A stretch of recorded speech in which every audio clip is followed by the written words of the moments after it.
Olá! Na aula de hoje falaremos um pouco sobre os conceitos básicos da estatística experimental ou experimentação agrícola. Bem, primeiramente aí vamos definir, vamos ver o que é então, um experimento, certo? E aí a experimentação, que é o conteúdo da nossa disciplina, ela tem por objetivo o estudo dos experimentos, tá certo? E quando a gente vai fazer a análise de um experimento, a gente tem que seguir algumas etapas. A primeira etapa é o planejamento, certo? Então é ali que nós vamos definir quais são as nossas hipóteses, tá? O que a gente quer comparar, qual é o nosso objetivo, certo? É ali que, de acordo com os problemas, nós vamos ver que tipo de delineamento nós vamos usar, quantas repetições nós precisamos fazer. Tudo isso é no planejamento, que é a primeira etapa aí quando eu vou montar um experimento. Depois, então, do meu experimento já planejado, eu vou para a execução. Então, eu vou colocar ele, aplicar ele, vou montar ele no campo, no laboratório, em casa de vegetação, enfim, para obter os meus dados. E aí, com esses dados, então, em mãos, a gente parte para a análise dos dados obtidos. Então, é uma análise estatística que nós vamos aprender aqui na disciplina. E a partir dessa análise estatística, então, a gente obtém, um resultado aí, e aí nós precisamos interpretar esses resultados. Ou seja, depois disso, então, a gente vai chegar à conclusão, respondendo às nossas hipóteses que nós elaboramos lá no começo. Ou seja, o meu objetivo do experimento era comparar alguns tratamentos. No final, a gente vai ter, então, a interpretação. Teve ou não teve diferença entre esses tratamentos? Quem diferiu de quem? Isso tudo é na interpretação, então, dos resultados. Muito importante, então, pessoal, é no planejamento que se define quais técnicas estatísticas utilizar. Então, a gente vai ver aí no decorrer da disciplina várias técnicas estatísticas, porém, é lá no planejamento que eu defino o que eu vou usar, tá certo? Bem, vamos então agora aí definir alguns conceitos básicos que nós vamos utilizar esses termos no decorrer do curso. A primeira coisa, o que é um experimento? Ou em alguns materiais vocês vão encontrar com o nome também de ensaio. Um experimento ou ensaio, mesma coisa. É um trabalho previamente planejado que segue determinados princípios básicos e no qual se faz a comparação dos efeitos dos tratamentos. Então, assim, para ser considerado um experimento, ele tem que seguir alguns princípios básicos que veremos a seguir. E o objetivo de montar um experimento é para comparar os efeitos dos tratamentos. Mas o que são os tratamentos, na verdade? Então, qual que é a definição de tratamento? Tratamento é o método, elemento, material cujo efeito desejamos medir ou comparar em um experimento. Então, resumindo, os tratamentos é, na verdade, o que eu quero comparar. Então, vamos supor, eu quero comparar 3 doses de nitrogênio. São os meus tratamentos? Essas 3 doses é o que eu quero comparar, tá certo? Quero comparar 5 variedades de cana. Então, esses são os meus tratamentos. Eu tenho 5 tratamentos, eu tenho 5 variedades de cana, certo? E aí, os tratamentos que eu quero comparar, no meu experimento, eu preciso aplicar ele em algum lugar. E aonde o local que eu vou aplicar, a unidade que eu vou aplicar aí, que vai receber o meu tratamento, é o que a gente chama de unidade experimental ou parcela. Então, o que é a unidade experimental ou parcela? Olha lá, é a unidade que recebe o tratamento, que é o que eu quero comparar, e fornece os dados que deve refletir seu efeito, o efeito do tratamento. Deve ser escolhida de forma a minimizar o erro experimental. Deve ser o mais uniforme possível para que, ao ser submetida a tratamentos diferentes, seus efeitos sejam detectados.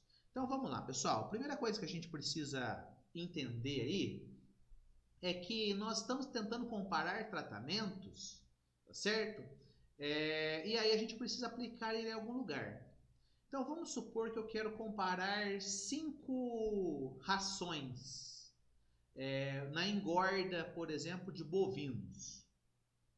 Se eu aplico uma ração em animais, por exemplo, mais velhos e uma ração em animais mais jovens, depois, na hora que eu vou comparar o ganho de peso, pode ser que seja devido à ração, pode ser porque a idade influenciou. Então, para tentar eliminar esse tipo de erro que a gente chama de erro experimental, né? A gente tenta então minimizar o erro experimental. Como que a gente faz? A gente procura aplicar em animais o mais homogêneo possível. Então, animais da mesma idade, mesmo sexo, mesma raça, tá certo? Mesmo peso inicial, para que quando depois eu compare a diferença no ganho de peso, essa diferença seja da ração. Tá? Então, aí nesse caso, entenda o seguinte: a ração é o que eu quero comparar, são os meus tratamentos. Os animais que vão receber essas rações, tá? São as minhas parcelas. E aí eu posso ter uma parcela composta por um único animal ou por 2, 3, 4 animais. Vai depender do que eu estou trabalhando, tá? Vamos supor que eu queira comparar produtividade de variedades de cana, por exemplo. Se eu aplico ela em locais em que o solo já é diferente, de repente uma variedade produz mais, mas não é porque a variedade é melhor, e sim o local que eu apliquei ela é melhor. Então, para contornar esse problema, o que a gente faz? A gente tenta, né, aplicar todas as parcelas, né, num terreno mais homogêneo possível, para que aquela que der maior produtividade é devido à variedade e não ao local. Então a gente tenta controlar isso, tá bem? E aí, pessoal, todos esses fatores que a gente tenta controlar tudo, o máximo que a gente conseguir. Mas tudo que a gente não consegue controlar, esse conjunto de fatores que a gente não consegue controlar, juntos eles são chamados aí, então, né, de erro experimental, tá certo? Então a ideia é sempre tentar minimizar o erro experimental.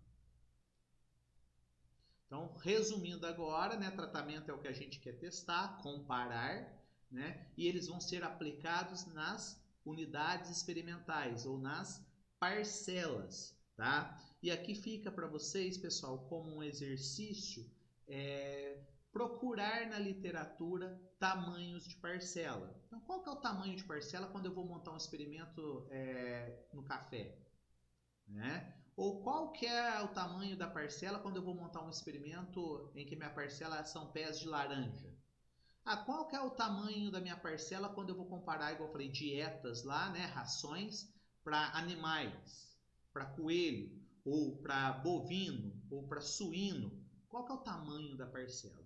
Isso vai depender, tá certo? Do que eu estou trabalhando. Quem é a minha parcela, né? Quais são os elementos da minha parcela. Então fica como exercício vocês procurarem na literatura. Rafael, mas o tamanho da parcela não pode mudar? Pode. Eu poderia montar um experimento para verificar qual que é o tamanho da parcela ideal. Tá? Isso alguém já fez, na prática o que a gente acaba fazendo é usar o tamanho da parcela que a maioria da literatura já usa. Tá bem? Bem, e aí, pessoal, só para título de informação, uma parcela ela pode ser composta por uma unidade observacional ou várias. Então, de repente, eu vou trabalhar a minha parcela com suínos lá, com leitões, por exemplo. Eu posso ter uma parcela sendo um único animal ou posso colocar lá num chiqueiro lá 6 animais. E aí esses 6 animais juntos compõem a minha parcela. Mas tudo vira uma parcela só, mas o seguinte, na verdade minha parcela ela é composta de 6 unidades observacionais. Tá? Então parcela é um conjunto, né, de animais, por exemplo, ou de plantas. E aí dentro dessa parcela eu posso ter várias unidades que eu vou medir, eu vou observar, certo? Então imagine o seguinte, a parcela para milho, de repente é 3 ruas de milho por 10 metros de comprimento.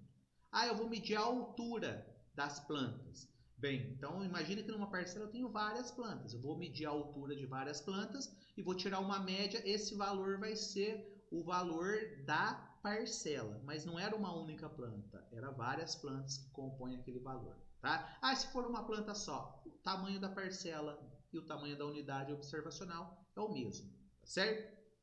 Gente, quando eu vou montar um experimento, então eu tenho a minha parcela, que é onde vai receber o meu tratamento. Porém, pode acontecer que se eu tiver uma parcela do lado da outra, pensando em plantação, uma parcela do lado da outra, pode acontecer do tratamento que foi aplicado em uma interferir no tratamento da outra parcela. Para que isso não aconteça, para que não tenha interferência, o que a gente costuma criar, né, é o que a gente chama na parcela de uma bordadura.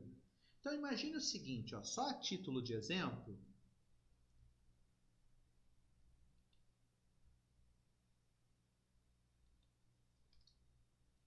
Então imagine o seguinte aqui, ó. Vou tentar só para a gente pensar num desenho aqui, tá?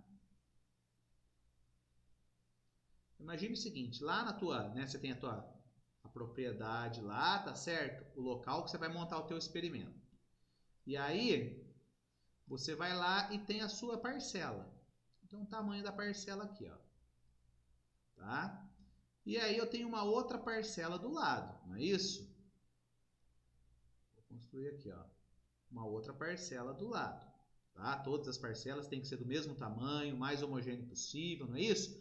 Aí vamos supor que aqui eu venho e aplico um tratamento. Então vamos supor que fosse uma dose de um produto. Eu aplico uma dose alta aqui, ó, né, dentro dessa parcela. Imagina que é uma dose de adubo. E aqui do lado eu tenho uma outra parcela que vai receber outro tratamento. Às vezes é uma dose menor ou maior, ou é nada, às vezes não vai receber nada. É o que a gente chama de testemunha. Pode acontecer, às vezes, da planta que está nessa parcela aqui e a planta que está nessa, ó, por mais que eu jogue o produto aqui, às vezes pode ser que a raiz dessa planta pegue, né, o produto que foi aplicado aqui. Absorva o produto que foi aplicado aqui. E aí, de repente, essa parcela aqui, por mais que você aplicou esse tratamento que eu coloquei em azul, mas ele está sendo influenciado também por esse tratamento que foi aqui. Então, para eliminar essa interferência, o que a gente faz? A gente pega somente as plantas centrais. É uma forma de garantir que essas plantas não foram influenciadas, por exemplo, por tratamento vizinho. Tá certo? Então aqui, essas plantas que ficam nessa região aqui, eu elimino. Elas recebem o tratamento, mas na hora de eu medir a minha variável que eu estou estudando, eu não meço ela, eu não uso elas, tá certo? Essas plantas que ficam nas laterais, que fazem parte da parcela, mas que eu não uso ela na hora de medir, é o que a gente chama de bordadura, tá? Então tem experimento em que eu preciso fazer bordadura. Ah, Rafael, mas eu tenho certeza que eu consigo garantir que essas plantas que estão aqui não vai ter interferência com essas que estão aqui, não é? Não tem o risco. Eu não preciso fazer bordadura, tá? Então, bordadura é uma questão opcional, tá? É uma forma da gente tentar eliminar, né, a influência de um tratamento que está sendo aplicado numa parcela na outra parcela, tá bem? Então, ó, nós temos aqui o seguinte, o que é bordadura? É a parte do material experimental que situa-se na orla da parcela, recebe os tratamentos como o restante do material, mas não é considerada na análise de um experimento. Então, olha lá, é como se eu tivesse uma parcela, né? Recebeu o tratamento todo aqui, só que de repente ela pode ter, essas parcelas da borda pode ter recebido influência de alguma maneira, ter sido influenciada de alguma maneira pelas plantas que estão aqui. Então, na verdade, a gente vai usar somente as plantas daqui. Então, essas plantas da lateral aqui, que fazem parte da parcela, mas que eu não vou medir, é o que a gente chama de bordadura. E aí, pessoal, com base nessas informações, eu preciso utilizar um delineamento experimental. certo?